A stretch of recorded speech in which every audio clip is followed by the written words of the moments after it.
હવે આ ફાઇટો છે, ચીકડું ક્યાં દેવું દેશી ભાષામાં.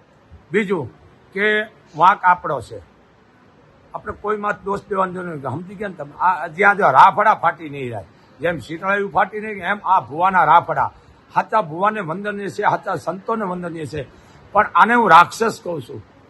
આ બાયુ 21મી સદી છે. આ ભણેલ ગણેલ ઉઠી અને એને એટલી ખબર નહીં પડતી હોય કે આજ મને બોલાવે છે એટલીમાં આમાં ક્યાંય છે, તો આ થવાનું છે. પણ આપણામાં જાગૃતતા રહી નથી થામું કોઈ. કારણ એકલ્યું હાલી જાય છે ભણેલ ગણેલ, તોય મને દુઃખ થાય છે. આને ખરેખર છે આવા પાખંડીને પકડાવીને આ એક દીકરીને પીખી નાખી, જિંદગી બગાડી નાખી છે.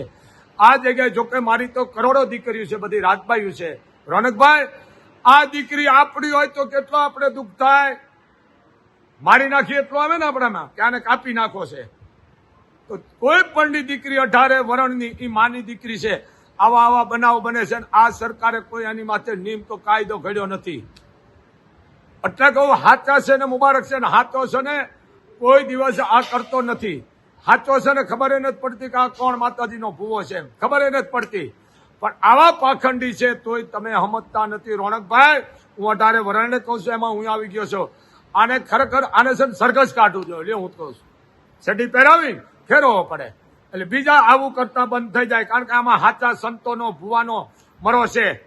આવા પાખંડી છે જરીક સાવધાન. હવે 21મી સદી છે અને બાયુને એમ કહું છું તમે જોરાવા જાઓ, હું ખૂબ રાજી છું. એકલીઓ ન જાઓ.